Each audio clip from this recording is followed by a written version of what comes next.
Hi, it's Luke from Christian Faith and Fiction. I want to share with you, discuss with you some Christian fiction books coming out in spring that I have been most interested in reading. So I've been looking through the synopses of different books and the covers as well, and just looking at ones that I think stand out to me as books that might be suiting my personal taste. As we are going through the video though, let me know in the comments any books that you are particularly looking forward to reading that are coming out this spring, and if any of the books I'm mentioning sound like ones you would like to read, let me know that as well. So spring for me in the UK is sort of officially March to May. It's a bit nebulous, isn't it? It's a bit vague as to when spring starts, but that's what I'm looking at, March to the May releases of Christian fiction. So in March, there is a sci-fi book called Above the Circle of Earth by Stephen Burnett. This is about a guy who is living on Mars, I think, a repairman on Mars, and he is a Christian, and his family have a faith. They want to go beyond Earth to share the gospel, but there is a humanist society that is running Earth, I think, called Cause, and they are trying to put a stop to this space mission.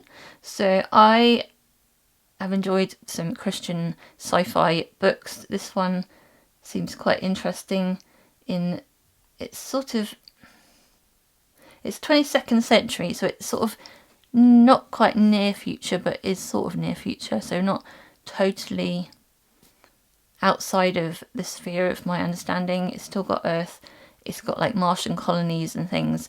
Doesn't sound like it's too unusual in terms of aliens and things, but I don't know, I'm not sure what's going to be in that book. But yeah, really interesting dynamic of wanting to share the gospel to colonies outside of Earth. Then we've got Northargyle, Abbie by Janelle, Leonard, and the reason this one has appealed to me is it is described as a reimagining of Jane Austen's Northanger Abbey. It is following Abigail, a naive pastor's daughter who inherits a cottage in Australia. Something to do with royals, digging into the past. And yeah, but it's the Northanger Abbey connection that really stood out to me on that one. In April, Lord of Winter by Jill Williamson and Andrew Swearingen is book 2 in this series, and I only just came across this series. The first book was Squire of Truth, which has already come out, which I have not read yet, but I am interested in another Christian fantasy series, and especially as it's not published by Enclave, this is a different publisher, so I'm interested to see what their type of books are like and how much faith content is in them. As always, I haven't read any of these books, so I don't know what any of the content is like, and especially with the fantasy and sci-fi books, I have no idea what sort of things they might base their magic on, or how that's going to fall out. But this one is following Cole, squire to the soon-be king, who is haunted by the echoes of past failures on the battlefield, seeks solace in music, hoping to find belonging among fellow musicians. And it follows Mistel, who's bound by a past of confinement and control, who's also, I think, a musician, and then when a crime leaves Mistel's roommate dead, she turns to Cole for help. So it sounds like there's a mystery involved in this fantasy series as well. So that one is interesting to me. Then we have Illuminary by Chawna Schroeder, and this is following Yosare Patikan, who dreams of becoming an illuminator in a country that values art above all else. Earns a position at the prestigious Academy of the Seven Arts. The cover sort of interests me on this one, as well as the sort of art connection and the illuminated manuscripts I'm picturing, but I don't know. And they end up entering a competition reputed as cutthroat in order to protect everything they hold dear. So yeah, interesting to find out a bit more about that one, I think. Also, Some Like It Scot by Pepper Basham. I enjoy her contemporary romance books. I liked the last series that she did, the Skimar series, and this one is following an American travel writer and a reclusive Scot with a surprising secret. Ends up in a Highlands manor house that has been turned into a 3-week-long Edwardian experience. So Scotland, once again, a bit like the Skimar series, an American and a Scottish guy ending up together. It sounds like the setting is very interesting and rom-commy, so it sounds like something I would enjoy. The Curious Inheritance of Blakely House by Joanna Davidson Politano, historical mystery usually, and this one is 1901, a clockmaker and brilliant tinker inherits Blakely House, the eclectic estate of an estranged uncle she's never met. Something to do with a contested will that the nephews of the uncle think that Sydney had something to do with the death of the uncle, maybe. And yeah, it says Sydney must prove she has inherited the late master's brilliance as well as his property, or someone else will. So it's fighting to inherit this property, but she's also kind of an inventor, I guess. I don't know. A clockmaker and tinker, and her uncle was a mysterious industrialist.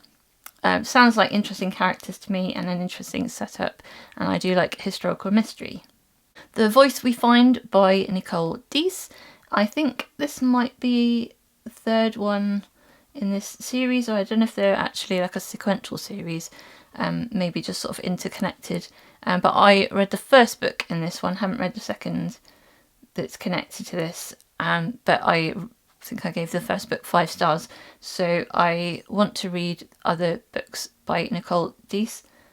I like her writing style, and I like her inclusion of other things in with the romance, contemporary romance. Sophie Wilder returns home to California with nothing more than a failed Broadway career and a geriatric cat.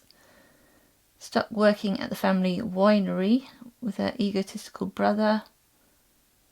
Wanting to revive her acting dreams, she becomes an audiobook narrator, getting mixed up in the life of her reluctant sound engineer.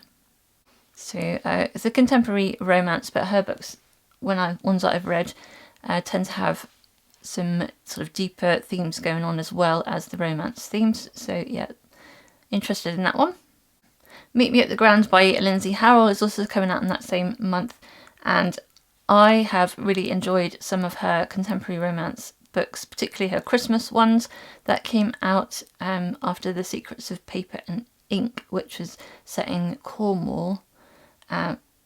This is a different series that's just starting. It's going to be, I think, some different authors writing in the same series, or the same sort of setting. And yeah, I liked her as a contemporary romance author, so I'm interested on picking up this particular book. It is set on Jonathan Island, following Danny, who is planning to reopen the Grand Sullivan Hotel, which was once an impressive landmark that's been in disrepair. Forced to accept help from Liam, who is a big city hotel developer with sleek modern vision and everything she's trying to avoid. And Danny's fierce dedication to preserving the history of the building clashes with everything Liam stands for. So there's like a battle going on over whose vision is going to win over this completion of this hotel, the renovation of the hotel. Then in May, Warsafe by Lauren Smyth is a book coming up by Enclave, I think. And this is another sci-fi, I guess, book. And it is following Haley has never visited the mercenary house, which is on top of a mountain. The house is rumoured to be a breeding ground for criminals. The Warsafe headquarters in Seattle. Roscoe is beta testing the company's new video game and tracking down glitches. She finds a secret behind a malfunctioning code which is going to threaten her to drag her deeper into the game, forcing her to put her life on the line if she ever wants to come home. So, sounds like sort of sci-fi, but that kind of video game type of near future sci-fi, I don't know, with secrets and a sort of suspense perhaps in that one. I think it sounds interesting. Then Lady Maybe by Julie Klassen is a what do they call it? A revised and updated 10th anniversary edition. So this is a book she wrote 10 years ago, but it's been revised and it's going to be re-released. I'm enjoying Julie Klassen's books, so I think I might want to pick this one up at some point. It is following Lady Mariana Mayfield and her lady's companion. They go off a narrow cliff road. When the wreckage is found, a woman discovered unconscious wearing a valuable ring. As the woman regains consciousness in a strange house, she grapples with fragmented memories of the accident, unsettling dreams of a child in peril, and a deep mystery tied to the ring on her finger. Surrounded by unfamiliar faces and haunted by a sense of foreboding, the survivor realizes she cannot trust anyone and must uncover the truth of what happened that stormy night, even as danger mounts and enemies conspire against her. So again, historical mystery going on there. No Place Like Home by Betsy St. Amant is the second book in this series. I have bought the first book in this one because Betsy St. Amant is a author that I enjoy. Her contemporary romance books, I find them in the past have been sort of fun rom-com type of books, but with some other story going on as well.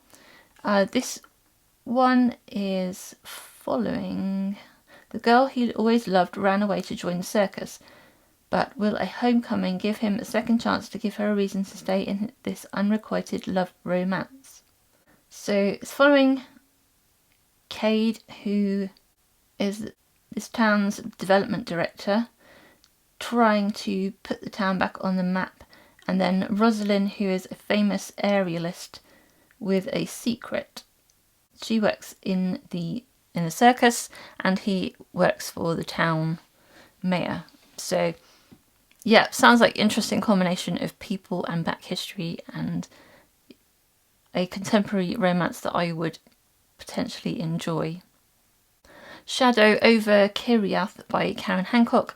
I think this is book 3 in that series that's being re-released in hardback, and I want to continue with this series. It is sort of a classic Christian fantasy series, I guess, and I haven't read book 2 yet, so I'm not going to read the description for book 3 because that one definitely I think is a sequential series, but that's one I want to continue with at some point. And also in May, A Lesson in Propriety by Jen Turano is the first book in the new series from her, and that I definitely want to go on reading her books. I've just read that one series that's just recently come out.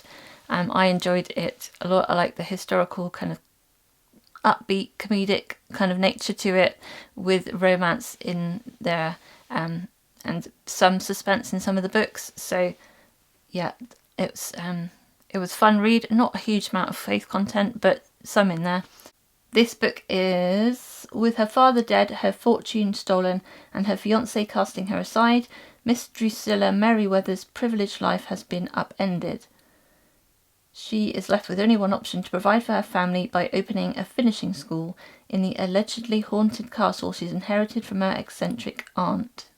Yeah, so it sounds like fun, eccentric characters in that story is going to be a good read. And then finally in May, there is the second book of that contemporary romance series that I mentioned before, Meet Me on Lilac Lane by Andrea Christenson. And this one is following Mia, who's living a nightmare for the last 2 years ever since her husband and high school sweetheart died in a fishing boat accident, leaving her to care for her 2 young kids. She's offered the chance to buy her own house for $1 if she can find business owners to move to Jonathan Island. And then Cody Hart, who has been haunted by survivor's guilt since the boating accident that claimed his best friend's life. So I'm guessing this is Mia is the wife of the guy who died, and Cody was on the boat with his best friend. So that's a series that I may continue with if I like the style of the first book. If any of those books sound like books that you would like to read, let me know in the comments below. If you have any other ones that you're particularly most anticipating for the future, then let me know that as well in the comments. I hope you are having a fantastic reading week. Welcome to all of my new subscribers that have joined recently. Thank you so much for doing so. If you would like to see any more videos about Christian fiction, you can watch these videos over here. And until next time, I pray God bless you and your families. Okay, bye.